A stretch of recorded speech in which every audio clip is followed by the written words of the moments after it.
지금 하나님의 은혜 가운데 교육국과 또 국내외 단기 선교팀이 여름 행사를 진행하고 있습니다.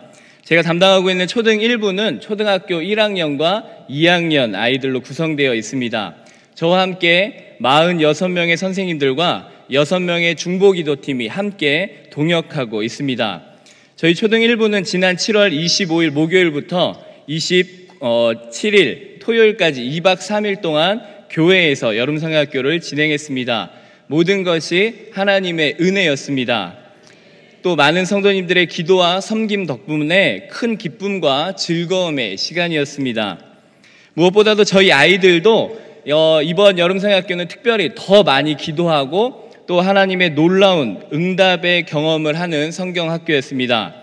설교로 듣기만 하던 전능하신 하나님, 천지를 지으시고 만물을 주관하시는 하나님의 능력을 눈으로 보고 몸으로 체험하는 시간이었습니다. 굉장히 거창하게 말씀을 드렸지만 아이들에게는 굉장히 거창한 것이었습니다. 아침 내내 내리던 비가 우리 아이들의 기도로 말미암아 수영하는 시간에는 딱 그치고 해가 쨍쨍 쬐면서 아이들로 하여금 정말로 별것 아닌 것 같지만 하나님이 우리 아이들의 기도를 들으시고 감동하셔서 물놀이해야 하는 시간에는 해가 나는 엄청난 하나님의 응답의 축복을 누리는 시간들이었습니다. 우리 어른들에게야 별거 아닌 것 같지만 우리 아이들에게는 하나님이 살아계시다라는 것을 직접 경험하는 시간이었고, 그러한 하나님으로 인하여서 정말로 기쁘고 즐거운 역사의 현장이 된 것입니다. 그 놀라운 기적의 현장을 영상으로 먼저 보시고 다시 말씀을 나누도록 하겠습니다.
세상의 빛이 되라고 예수님 보혈 흘리고 교회를 세워주셨네.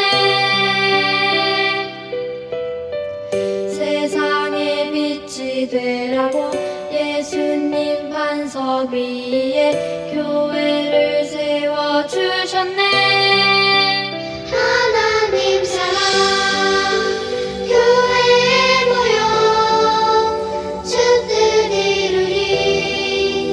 세상을 향해 하나님 사랑 교회에 모여 주 뜻 이루리. 십자가 들고 이루리.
할렐루야.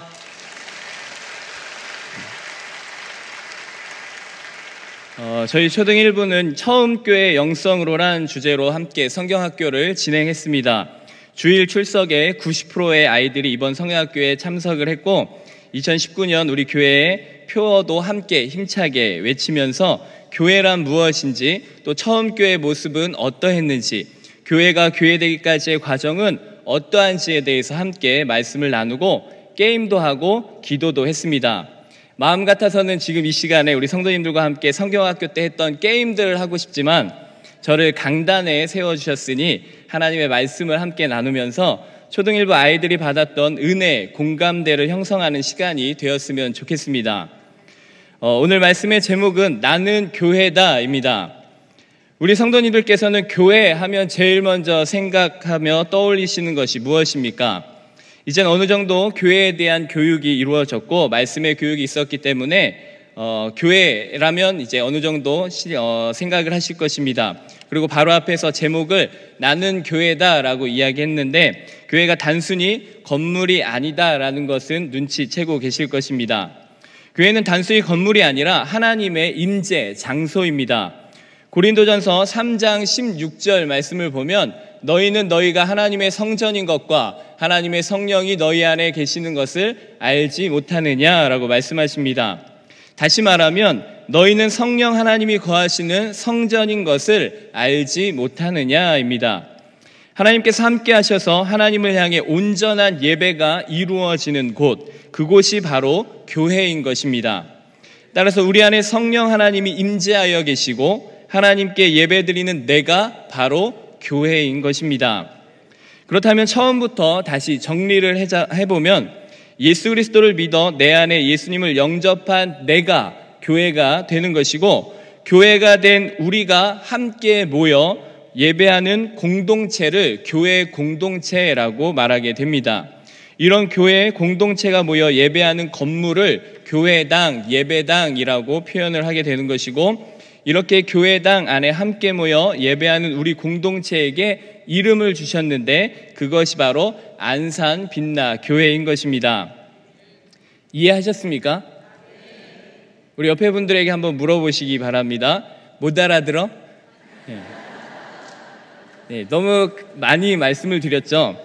그래서 구구절절 길게 이야기했기 때문에 초등 1부스럽게 좀 짧게 우리 아이들이 쉽게 이해할 수 있도록 한마디로 표현을 하자면 제가 길게 이야기한 것을 한마디로 이야기하면 나는 교회이고 또 우리는 빛나 교회가 되는 것입니다. 이해가 되십니까? 나는 교회인 것이고 우리 모두는 교회 안에 모여진 빛나 교회가 되는 것입니다. 그래서 우리 초등 1부 아이들처럼 저와 함께 외쳐보겠습니다. 제가 나는 하면 우리 성도님들께서는 교회다를 외쳐주시면 되고 제가 우리는 하면 빛나 교회다라고 외쳐주시면 되는 것입니다. 한번 외쳐보겠습니다. 제가 나는 우리는 잘했죠. 한 번만 더 해보겠습니다. 나는 우리는 이 간단한 거를 잘 못하시면은 아마도 초등학교는 지금이니까 국민학교 야간을 나오시지 않았나 생각이 듭니다. 성경에서도 교회를 좀 더 쉽게 이해할 수 있도록 여러 가지 비유를 통해 우리에게 알려주고 있습니다. 그중 하나가 오늘 함께 읽은 본문 말씀에서 설명하는 것처럼 교회를 몸에 비유하여 설명하는 것입니다. 로마서 12장 4절로 5절 말씀을 다시 한번 함께 읽어보도록 하겠습니다. 읽겠습니다. 우리가 한 몸에 많은 지체를 가졌으나 모든 지체가 같은 기능을 가진 것이 아니니 이와 같이 우리 많은 사람이 그리스도 안에서 한 몸이 되어 서로 지체가 되었느니라. 아멘. 교회는 마치 몸과 같은데 그 몸에는 각자의 기능을 가진 여러 지체들이 어우러져서 한 몸을 이룬다라는 것입니다. 교회 공동체의 다양성을 이야기합니다. 교회 공동체 안에는 서로 다른 사람들이 모여 함께 하나를 이루는 공동체입니다. 우리 빛나교회 안에도 나이와 직업, 삶의 모습, 생김새도 각기 다른 사람들이 함께 모여서 공동체를 이루고 있습니다. 또한 각자의 은사도 달라서 교회 안에서의 각자의 역할을 감당하며 한 몸의 여러 지체의 기능들을 담당하게 됩니다. 따라서 어느 지체 하나 필요하지 않은 부분이 없고 모두가 다 사랑받을 만하며 모두가 꼭 필요하다라는 사실을 기억하셨으면 좋겠습니다. 그 필요한 지체 가운데 우리 아이들도 예외가 될 수는 없습니다. 우리 아이들 역시 빛나 교회이고 또한 빛나 교회의 미래입니다. 따라서 전교인이란 표현 안에는 우리 아이들 역시 포함된다라는 사실을 기억하셨으면 좋겠습니다. 그래서 앞으로 전교인 특별 새벽 기도회 하면은 우리 아이들도 함께 하는 것으로 우리 부모님들께서는 함께 인식해 주셨으면 좋겠습니다. 물론 아이들이 예배에 함께 한다 하면은 정신없고 혼란스러울 수도 있을 것입니다. 이번 여름 성경학교 때 도움을 주기 위해 함께했던 청년 보조 선생님이 제가 첫째 날 예배 설교를 마치고 내려오니까 저에게 다가와서 야, 목사님은 정말로 힘드시겠어요. 아이들이 설교 시간에 가만히 있지를 않네요 라고 이야기하는 것이었습니다. 실제로 저희 초등 1부 예배 때에는 모두가 의자에 앉는 것이 아니라 바닥에 앉아서 예배를 드립니다. 바닥에 앉아서 예배를 드리다 보면은 설교 시작부터 설교가 마쳐지는 시간까지 아예 처음부터 뒤돌아 앉아 있는 아이들도 있습니다.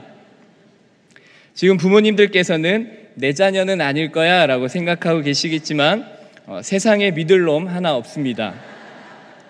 그런데 정말 중요한 것은 그렇게 뒤돌아 앉아 있고 정말로 딴짓하고 노는 것 같은데도 신기하게 설교를 듣고 그 설교를 기억하여 집에 가서 엄마에게 이야기해 준다라는 것입니다. 오늘 낮에 어머니 한 분이 제게 감사 인사를 하셨습니다. 우리 아이가 말도 잘 안 듣고 예배 시간에 집중하지 못할 거라고 생각을 했는데 지난주 강원도에 피서를 갔다가 왔는데 강원도에서 깜짝 놀랄 일이 있었다는 것입니다. 강원도에서 한우고깃집을 갔는데 한우고깃집 문 앞에 이제 크게 송아지 형상을 만들어 놓은 것이 있었다고 합니다. 그러면서 야 이게 뭐야 라고 엄마가 물어봤더니 그 아이가 대답하는 것이 이건 이스라엘 백성들이 보이지 않는 하나님을 자신들이 믿기 편하게 보이는 하나님으로 만든 우상이야 라고 이야기했다는 것입니다. 거짓말 같지 않으십니까? 거짓말 같은데 실제로 있었던 이야기입니다. 힌트를 드린다면 장로님의 손주입니다. 네. 참 신기하지 않습니까? 우리는 열심히 듣고도 집에 가면 다 잊어버리는데 아이들은 안 듣는 것 같은데 집에 가면 오히려 이야기하며 그것을 다 기억하고 있다는 것입니다. 물론 모든 아이가 다 그런 것은 아닙니다. 그리고 또 한 번 말씀드리지만 우리 아이가 그 아이일 수도 있습니다. 중요한 것은 우리 아이들도 교회이고 예배자란 사실입니다. 이번 여름 성경학교 때에도 아이들과 함께 저녁에는 소리내어 주여 주여 외치며 함께 큰 소리로 기도했습니다. 그리고 저는 기도의 처음에 아이들에게 제가 어렸을 적의 경험을 이야기해 주곤 합니다. 제가 어릴 때 기도회를 하면서 들었던 마음을 아이들과 함께 나누는 것인데 어릴 적 기도회를 하면서 문득 하나님이 내게 은혜를 주시는데 나도 하나님께 무언가 드리고 싶다라는 생각을 하게 되었습니다. 어려서부터 철이 들었던 것이죠. 그런데 문제는 드릴 것이 없었다라는 것입니다.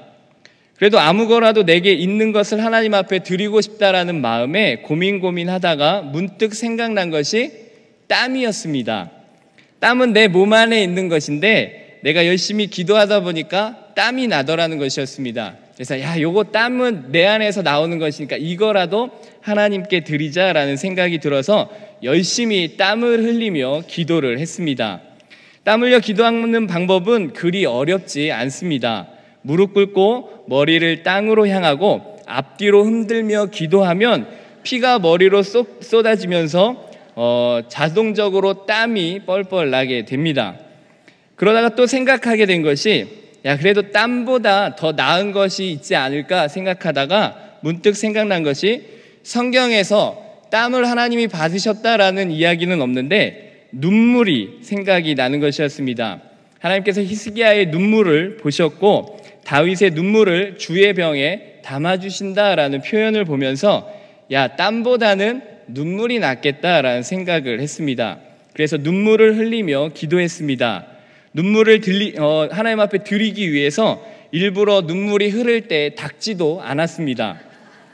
그렇게 드릴 것이 없어 내게 있는 것을 쥐어짜서 드리다가 결국 나중엔 제 자신을 하나님 앞에 드리게 된 것입니다. 이렇게 우리 아이들에게 하나님이 우리에게 많은 것을 주시는데 우리도 하나님께 무언가 드려야 하지 않겠느냐라고 도전을 하게 됩니다. 그러면서 우리 아이들에게 이야기합니다. 눈물을 드려도 되고 우리의 간절한 마음을 드려도 되고 나의 큰 목소리를 드려서 우리의 목소리가 쉬도록 기도하는 것을 드려도 좋으니까 오늘 이 시간 최선을 다해 하나님 앞에 기도하자 도전을 하게 됩니다. 그렇게 아이들에게 도전을 하고 함께 큰 소리로 외치며 기도하던 중에 전도되어 처음으로 우리 교회에 왔고 처음으로 성경학교를 하는 아이가 우는 것이었습니다. 그래서 그것을 지켜보고 있던 담임 선생님이 이 아이가 처음이라서 이런 환경이 불을 끄고 막 소리 지르고 하는 기도의 소리에 놀래서 우나보다 하고서는 열심히 옆에서 달래주었습니다. 달래주고 있는데 그 아이의 입술에서 고백되어진 말은 너무나도 감동이었습니다. 그 아이의 고백은 이것이었습니다.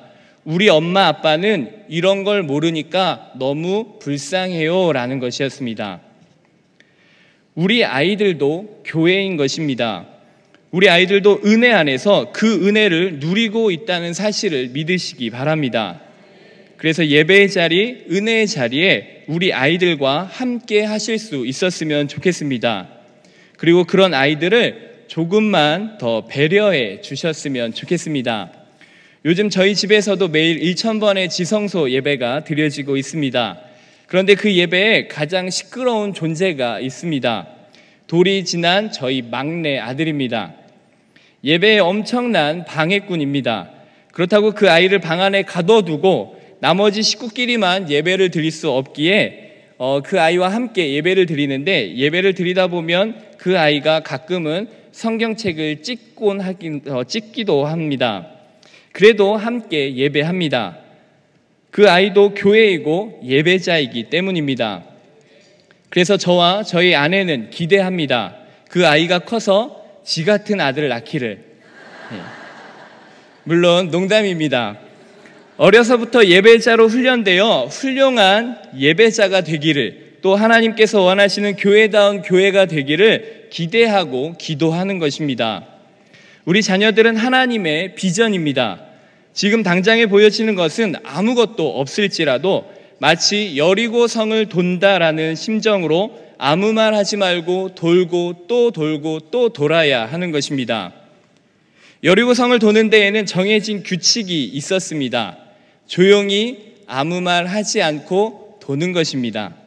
그리고 여리고 성을 돌면서 나타난 특징 중에 하나는 마지막 7바퀴를 돌 때까지도 아무런 변화가 일어나지 않았다는 것입니다.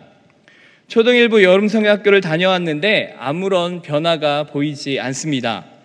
초등 2부 여름성경학교를 다녀왔는데 아무런 변화가 보이지 않습니다. 초등 3부 여름성경학교를 다녀왔는데 우리의 자녀에게 아무런 변화가 보이지 않습니다. 중등부 수련회를 다녀왔는데 아무런 변화가 보이지 않습니다. 그래도 원칙은 하나입니다. 조용히 아무 말 하지 않고 돌아야 합니다. 고등부 수련회를 다녀왔습니다. 아무 변화가 보이지 않습니다. 이렇게 돌다 보면 내가 돌아버릴 것 같습니다. 그래도 조용히 찬송하며 또 돌아야 합니다. 이 눈에 아무 증거 아니 배워도 믿음만을 가지고서 또 도는 것입니다. 청년부 수련회를 다녀왔습니다.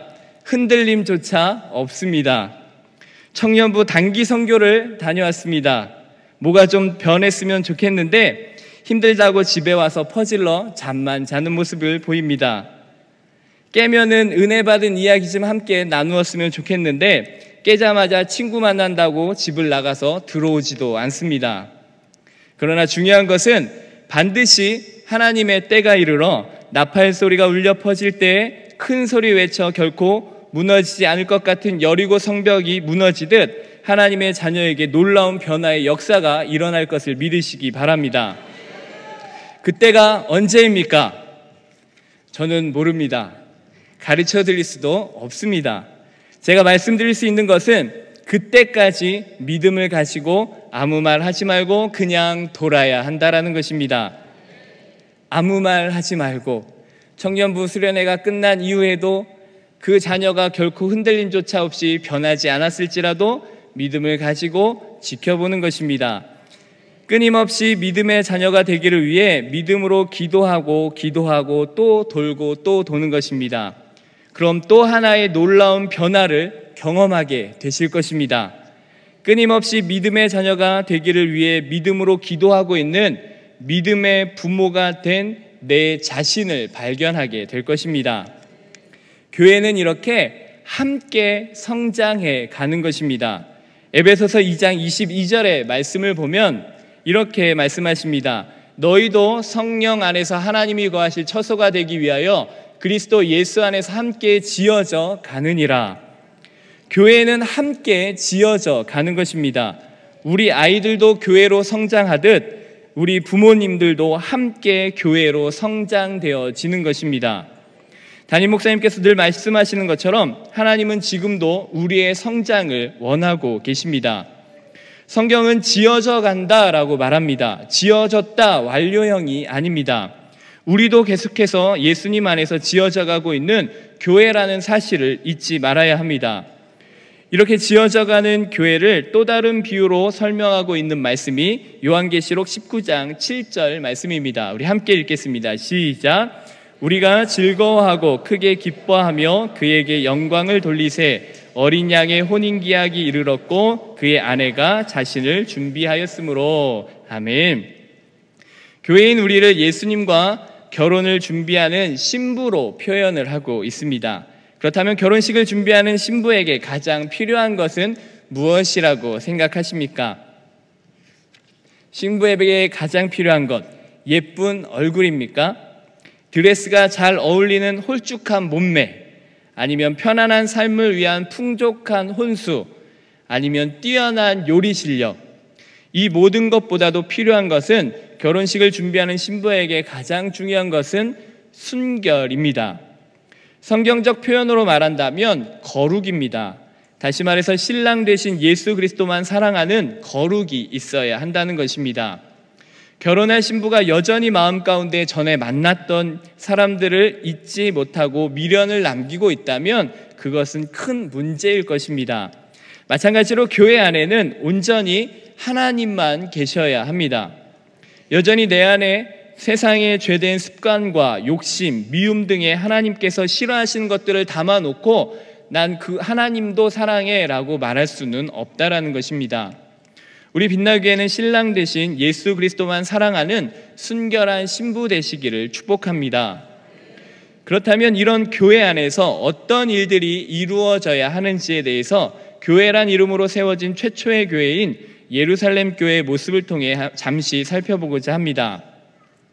처음 교회의 모습을 잘 보여주는 사도행전 2장 44절로 47절의 말씀을 우리 함께 읽겠습니다. 시작. 믿는 사람이 다 함께 있어 모든 물건을 서로 통용하고 또 재산과 소유를 팔아 각 사람의 필요를 따라 나눠주며 날마다 마음을 같이하여 성전에 모이기를 힘쓰고 집에서 떡을 떼며 기쁨과 순전한 마음으로 음식을 먹고 하나님을 찬미하며 또 온 백성에게 칭송을 받으니 주께서 구원받는 사람을 날마다 더하게 하시니라. 아멘. 먼저 처음 교회는 함께 모여 하나님께 예배드리는 일에 최선을 다했다는 것입니다. 내가 교회이고 교회가 나이기 때문에 교회의 창조 목적과 나의 창조 목적은 똑같습니다. 그 창조 목적은 단 하나, 하나님께 예배하는 것입니다. 우리는 이 창조의 목적을 잊어버려서는 안 됩니다. 그런데 더 중요한 것은 예배가 예배될 수 있어야 한다는 것입니다. 우리가 예배당에 와서 예배를 드렸다고 예배가 예배되는 것은 아닙니다. 더 중요한 것은 하나님이 그 예배를 받으실 때 그 예배가 예배될 수 있는 것입니다. 따라서 중요한 것은 내가 어떻게 예배를 드렸느냐보다 더 중요한 것은 하나님께서 받으실 만한 예배를 내가 드리고 있느냐가 더 중요한 것입니다. 우리는 마치 가인처럼 예배하고 있지는 않은지 우리 자신을 살필 수 있어야 합니다. 하나님께서 기뻐 받으실 만한 예배가 아니라 내 자신의 만족을 위한 예배를 드리고 있지는 않은지 우리 자신을 살필 수 있어야 한다는 것입니다. 예루살렘 교회는 하나님의 말씀이 선포되어질 때 그 말씀에 찔림을 받고 자신의 죄를 회개하고 예수 그리스도의 이름으로 세례를 받고 죄사함을 받아 성령을 선물로 받는 예배를 드렸다라고 사도행전은 기록하고 있습니다. 하나님과 함께 주고받는 살아있는 예배를 드렸다는 것입니다. 우리 빛나 공동체 예배도 하나님과 함께 주고받는 살아있는 예배로 날마다 드려지기를 축복합니다. 그리고 지금의 이 예배가 그러한 예배가 되었으면 좋겠습니다. 처음 교회에 나타난 또 다른 모습은 함께 하는 것이었습니다. 교회는 한 몸이다 라고 말씀을 드렸습니다. 따라서 언제나 함께 해야 하는 것입니다. 홀로 떨어져서는 온전함을 이룰 수가 없습니다. 따라서 언제나 함께 해야 하는데 이 함께 하다 보면 때로는 연약한 지체로 말미암아 함께 아파해야 할 때도 있을 것이고 때로는 어느 한 지체의 영광을 통하여서 그 영광을 함께 누릴 수 있기도 합니다. 담임 목사님께서 말씀하시는 것처럼 교회는 힘을 자랑하는 곳이 아닙니다. 힘을 자랑하는 곳이 되어서도 안 됩니다. 오히려 교회는 힘을 나누는 곳이 되어야 합니다. 내가 남보다 더 많은 것을 가지고 있다면 그것은 내 자랑거리가 아니라 나로 하여금 하나님께서 나눌 수 있는 축복의 기회를 주셨다라는 사실을 기억하셨으면 좋겠습니다. 우리 신체의 신비로움 중에 하나는 모든 지체가 서로의 도움을 받는다는 것입니다. 저는 전형적인 오른손잡이입니다. 전형적이다라는 이 단어를 쓴 것은 오른손을 거의 다 오른손으로 사용한다라는 것입니다. 글씨를 쓰는 것도 밥을 먹는 것도 힘을 쓰는 대부분의 일들도 다 오른손을 사용합니다. 그러다 보니까 팔의 굵기도 팔의 힘도 오른쪽으로 다 쏠려 있는 현상이 있습니다. 그렇다고 이 오른손이 왼손의 도움이 없이 가능하겠느냐? 그렇지 않다라는 것입니다. 아무리 강한 오른팔도 왼쪽 팔에 도움이 없으면 온전하게 사용될 수 없다는 것입니다. 그래서 이러한 말이 있습니다. 누군가의 도움이 필요 없을 만큼 충분한 사람도 없고 누군가를 도울 수 없을 만큼 부족한 사람도 없다. 이런 건 적으셔도 됩니다. 다시 한번 말씀을 드리면 누군가의 도움이 필요 없을 만큼 충분한 사람도 없고 누군가를 도울 수 없을 만큼 부족한 사람도 없다라는 것입니다. 우리는 빛나 가족입니다. 서로 아끼고 사랑하며 연약한 자를 돌보며 끝까지 함께할 수 있는 빛나 가족이 될 수 있었으면 좋겠습니다. 그러할 때 우리 빛나교회는 온 백성에게 칭송을 듣는 교회가 될 수 있습니다. 물론 세상의 영적 권세로 말미암아 교회가 세상에서 인정받는다라는 것은 결코 쉬운 일은 아닙니다. 그럼에도 하나님이 원하시는 교회의 모습을 지켜갈 때 하나님이 인정하시는 교회, 또 많은 사람들에게 칭송을 듣는 교회가 될 수 있는 것입니다. 그런 교회에게 하나님께서는 부흥을 선물로 허락해 주십니다. 사도행전 2장 47절 말씀을 다시 한번 읽어보겠습니다. 하나님을 찬미하며 또 온 백성에게 칭송을 받으니 주께서 구원받는 사람을 날마다 더하게 하시니라.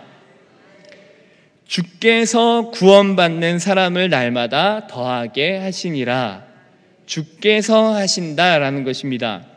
하나님이 하시는 일입니다. 그러나 하나님이 하시도록 우리는 하나님이 원하시는 교회가 되어야 한다라는 것입니다. 우리 빛나교회가 하나님이 기뻐하시는 교회가 되어서 하나님께서 구원받는 사람을 날마다 더하게 하시는 부흥의 역사를 경험하는 저와 우리 모든 성도님들 되시기를 예수님의 이름으로 간절히 축원합니다. 그런데 문제는 교회가 교회 되도록 사탄이 가만히 두지 않는다는 것입니다. 마태복음 16장 18절 말씀 우리 함께 읽어보겠습니다. 마태복음 16장 18절 말씀입니다. 또 내가 내게 이르노니 너는 베드로라. 내가 이 반석 위에 내 교회를 세우리니 음부의 권세가 이기지 못하리라. 아멘.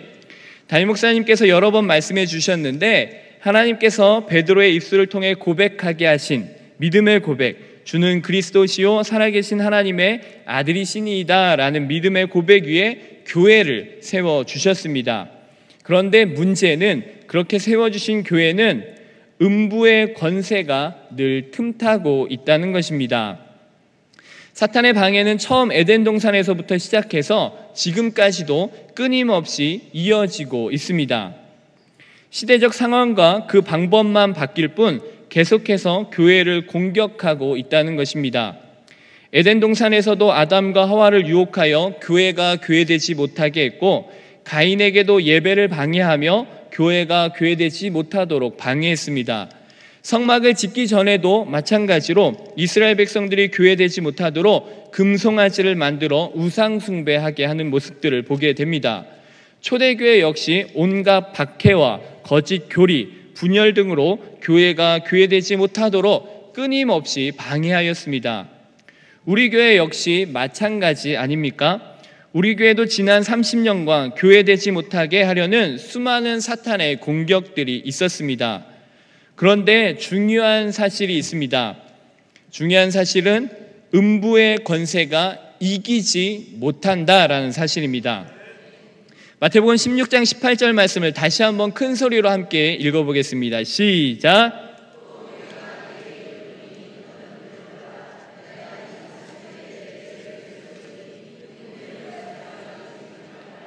아멘.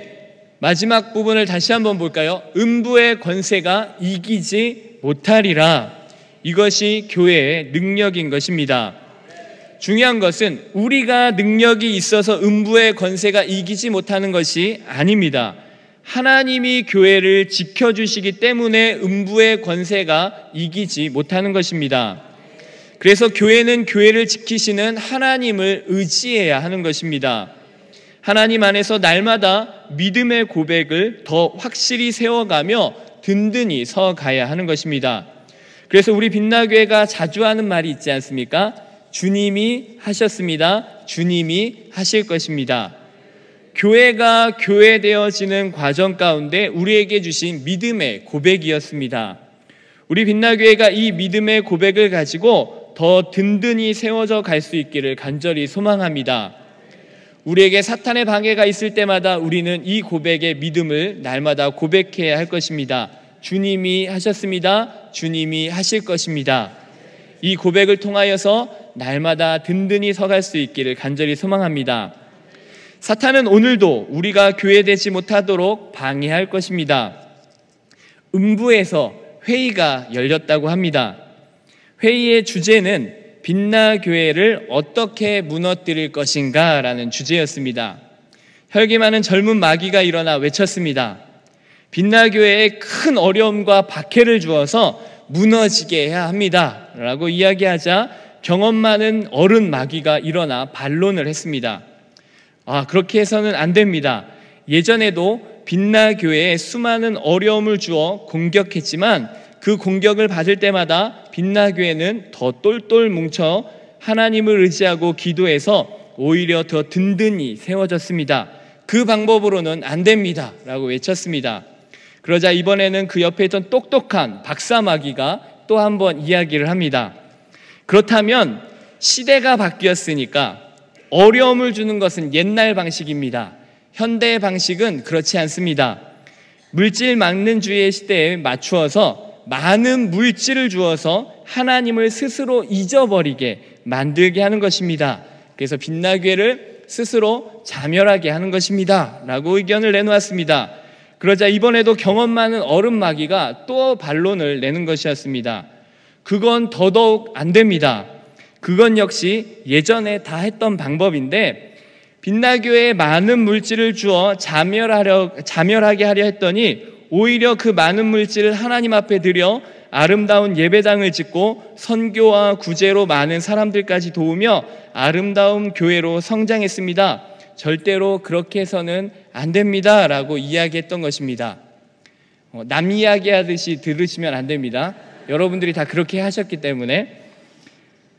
그러자 이 짜증이 난 젊은 마귀들이 다시 한번 이야기합니다. 그럼 반대만 하지 말고 뭐 뾰족한 대안이 있으면 말해보십시오 라고 그 어른 마귀에게 이야기했습니다. 한참을 고민한 어른 마귀가 이렇게 이야기하는 것이었습니다. 과연 이 방법이 빛나교회에는 먹힐지 모르겠지만 많은 교회들이 이것으로 무너지고 쓰러졌습니다. 그래서 한번 빛나교회도 한번 이 방법을 사용하는 것은 어떨지 한번 생각을 해봅니다 하면서 이야기한 것이 무엇이냐? 지금까지의 방법 중엔 가장 성공률이 높은 방법인데 성도들의 마음에 내일부터 하자라는 마음을 주자는 것이었습니다. 지성소 예배를 드리는 것도 내일부터, 성경 읽는 것도 내일부터, 전도하는 것도 내일부터, 무조건 내일부터라는 마음을 넣어주자라는 것이었습니다. 오늘의 은혜를 내일로 미루면 내일 세워지는 것이 결코 아닙니다. 오늘이 무너지게 되는 것입니다. 우리 교회는 오늘 말씀과 기도로 거룩하게 세워져야 함을 기억하셨으면 좋겠습니다. 우리 결단을 다짐하는 마음으로 앞서 외쳤던 부분들을 다시 한번 외쳐보았으면 좋겠습니다. 나는 하면 우리는, 한번 다시 한번 외쳐보겠습니다. 나는, 우리는, 이 마음을 가지고 한 주간 우리 빛나교회가 무너지지 않도록 결단하고 교회가 교회되어지는 아름다운 모습이 우리 안에 있었으면 좋겠습니다. 그래서 하나님이 함께 하시는 빛나교회, 하나님이 기뻐하시는 빛나교회, 하나님이 축복하시는 빛나교회, 하나님이 지켜주시는 빛나교회가 되어져 가기를 예수님의 이름으로 간절히 축원합니다. 기도하겠습니다.